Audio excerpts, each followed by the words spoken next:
नमस्कार मेरे प्यारे साथियों, आपका आपका एक बार फिर से सिद्धार्थ पीएस यूट्यूब चैनल पर स्वागत है। दोस्तों, आज की इस वीडियो लेक्चर में हम बात करने वाले हैं क्लास 12 की फिजिक्स का जो हमारा चल रहा था। मैंने दो लेक्चर दे दी, एक कूलाम का नियम और एक वैद्युत बल रेखाएं और उनके गुण और वैद्युत क्षेत्र की वो जो है वैद्युत क्षेत्र उस भी दे दिया।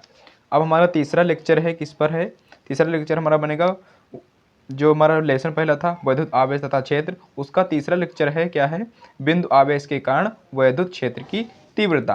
तो हम इसका आराम से करेंगे और आपके साथ इस नोट्स के साथ आपको हम एक्सप्लेन करके समझाएंगे, चीज़ों को बेहतर ज़्यादा बनाने की कोशिश करेंगे। ये सारे हमारे नोट्स थे और जिनसे मैंने आपको अच्छे से समझा दिया, और ये सभी नोट्स आप पिछली वीडियो से पा सकते हैं, जो हमने दो लेक्चर ऑलरेडी दे चुके हैं। और हमारा तीसरा लेक्चर नंबर है बिंदु आवेश के कारण उत्पन्न चुंबकीय क्षेत्र की तीव्रता, है ना? तो इसे हम अच्छे से करेंगे और आप वीडियो को अंत तक देखिएगा, मज़ा आएगा और आपको अच्छे से समझ में भी आएगा। तो हम स्टार्ट करते हैं अपने इस वीडियो को। सबसे थोड़ा हम इसको ढक कर समझते हैं तो अच्छे समझ में आता है। अगर हम पूरा एकदम से रखते थे तो दिमाग भटकने लगता है ना। देखते हैं यहाँ पर लेक्चर नंबर 3, बिंदु आवेश के कारण वैद्युत क्षेत्र की तीव्रता। तो हम सबसे पहले लिखा हुआ नहीं देखेंगे, सबसे पहले हम स्ट्रक्चर समझेंगे। इसमें क्या बताया जाता है कि माना मैंने, पहले थोड़ा हेडिंग पढ़ लेते हैं। एक मैंने आवेश यहाँ पर रखा और एक आवेश यहाँ पर रखा। माना कोई आवेश बिंदु O पर रखा है। इससे r दूरी पर एक बिंदु P है जिस पर Q0 आवेश रखा है। बिंदु P पर वैद्युत क्षेत्र की तीव्रता E ज्ञात करनी है। अब हम यहाँ पर देखते हैं कि यहाँ पर क्या है, बिंदु कोई O है, तो O यहाँ पर, ये बिंदु O है, 0 यहाँ पर है जो O है, और इस बिंदु पर कोई आवेश रखा हुआ है। अब क्या है, यहाँ पर आवेश रखा हुआ है और r दूरी पर बिंदु P है। अब यहाँ से मानेंगे ये दूरी और यहाँ r दूरी और बिंदु P है, और P दूरी पर क्या रखा है, Q0 रखा है आवेश। क्या रखा है? Q0 रखा है। अब Q0 रखा है, यहाँ पर देखो ये बिंदु P है और ये Q0 रखा हुआ है, ठीक, आराम से समझेंगे। और बिंदु P पर वैद्युत क्षेत्र की तीव्रता E ज्ञात करनी है। हमें बिंदु P पर यहाँ पर वैद्युत क्षेत्र की तीव्रता ज्ञात करनी है। तो दोस्तों, यहाँ पर माना माध्यम का परावैद्युतांक K है, यानी माध्यम जो है यहाँ पर, तो इसका वैद्युतांक क्या है, K है। हम यहाँ पर K मानते हैं। तो कूलाम का नियम मैंने क्या देखा था, कूलाम का नियम हम आपको एक बार फिर से दिखा देते हैं कि कूलाम का नियम ये होता है कि हम यहाँ पर इस K को हम यहाँ पर ऐसे ढक लें, इस K को, और ये F = 1/4 पाई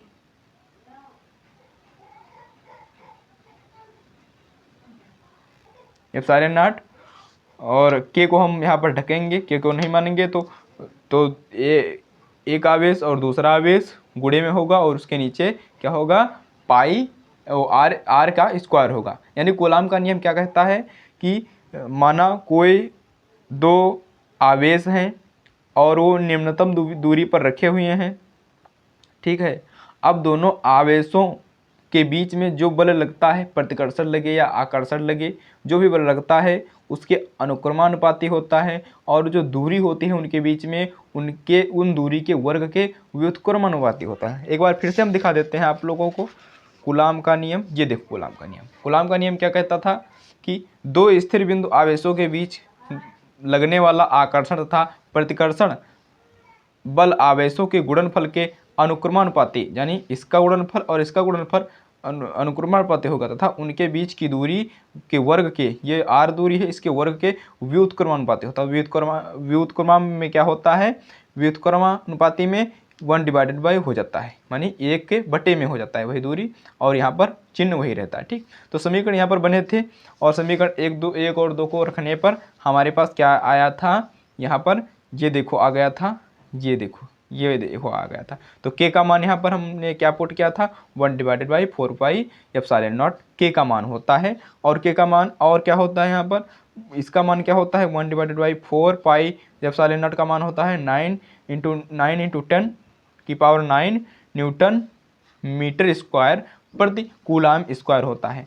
और ये सारे नॉट निर्वात की वैद्युतशीलता होती है, ठीक है। और जो हो इसका और मान होता है तो 8.85 इंटू 10⁻⁻12 कूलाम स्क्वायर प्रति न्यूटन मीटर स्क्वायर होता है। इसकी विमीय सूत्र क्या होता है, ये सारे नॉट का क्या होता है, m⁻1 l⁻3 t⁻4 और एम्पियर की पावर 2 होता है। तो यहाँ पर कूलाम का नियम है, फिर से आपको रिवीजन कर दिया। अब कूलाम का नियम यहाँ से क्या आता है, ये नियम इतना यहाँ से आ गया। अब हम मान रखेंगे, अब हम इसमें क्या रखेंगे, मान। देखिए कूलाम का नियम ये है और के अब हम इसमें रख देंगे। देखिए माध्यम का परावैद्युतांक है तो उसको हम के को यहाँ पर रख देंगे और समीकरण हमारे पास ए बन जाएगा। अब देखेंगे बिंदु पी पर वैद्युत क्षेत्र की तीव्रता। अब बिंदु पी पर क्या होगा, E=F divided by Q not. समीकरण ये दूसरा बन गया। अब हम क्या करेंगे, समीकरण 1 में समीकरण 2 में एक का मान रखे देंगे। देखिए जब हम समीकरण 1 में जब F बराबर यहाँ पर इतना मान होगा, F इतना मान होगा, F बराबर तो F यहाँ पर है, F यहाँ पर है, तो इसके हम इस वाले में समीकरण 2 में इसमें हम मान रख देंगे इसको, ठीक है, मान रख देंगे। अब हम यहाँ पर जब मान रखेंगे तो E और ये वाला पूरा यहाँ पर उठाकर रख देंगे और उठाकर यहाँ पर रखने के बाद में नीचे में क्या होगा, ये नीचे में रहेगा। ये पूरा सिस्टम क्या है, 1/4 के और के परावैद्युतांक क्या है, माध्यम का परावैद्युतांक के है तो के वैसे ही रहेगा। और ये जो था कूलाम के नियम से आया था ये यहाँ पर रख देंगे और यहाँ पर क्यू नॉट जो यहाँ पर मान था पी पर वो यहाँ पर रख देंगे। थोड़ा शायद आपको डिफ़िकल्ट लगता हो लेकिन इतना डिफ़िकल्ट होने नहीं देंगे, ठीक। तो ये यहाँ पर रख देंगे। अब यहाँ पर क्या देखेंगे, क्यू नॉट और एक क्यू कट जाएगा, आवेश एक कट जाएगा। अब क्या बचेगा, 1/E यहाँ पर क्या है, ई है, मान लेते हैं ई यहाँ पर है, ई है यहाँ पर, तो 1/4 के Q divided by R square हो जाएगा। तो एक आवेश यहाँ पर कट गया, एक आवेश बचा तो उस आवेश को हम यहाँ रख देंगे बस। और क्या है इसमें, निर्वात में के बराबर 1 होता है, ठीक है, निर्वात में के बराबर 1 होता है। तो निर्वात में इसे हम यहाँ पर कोई क्षेत्र नहीं दिया हुआ है, कोई माध्यम नहीं दिया हुआ है, कहाँ पर है, तो यहाँ पर सिर्फ हम समझेंगे के बराबर 1 होता है। वैसे जब न्यूमेरिकल होंगे, अगर न्यूमेरिकल करवाएंगे तो उसमें क्या होगा, के का मान दिया रहा होगा, के का मान दिया रहा होगा, यानी उसका माध्यम भी दिया रहा होगा कि इस माध्यम में इसका मान बताइए। तब यहाँ वहाँ पर हम के का मान पुट कर देंगे और आर की दूरी भी दी होगी, क्यों, और आवेश का मान भी दिया होगा, तो हम पाई का मान रख करके न्यूमेरिकल आराम से लगा लेंगे और हमें इससे अच्छे से हो पाएगा।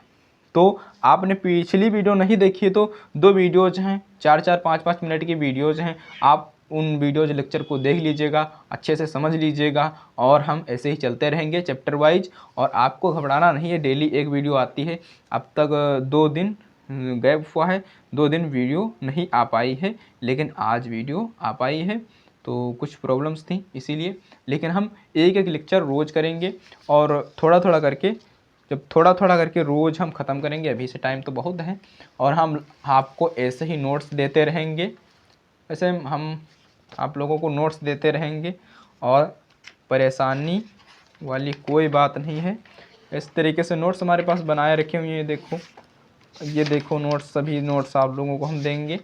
और अगर आपको वीडियो पसंद आई हो तो वीडियो को लाइक, और चैनल पर नए हो तो चैनल को सब्सक्राइब कर लीजिएगा। हम आपकी ऐसी ही हेल्प करते रहेंगे, नोट्स देते रहेंगे और उन्हें एक्सप्लेन करते रहेंगे। और आपको करना क्या होगा, सिर्फ आपको चैनल को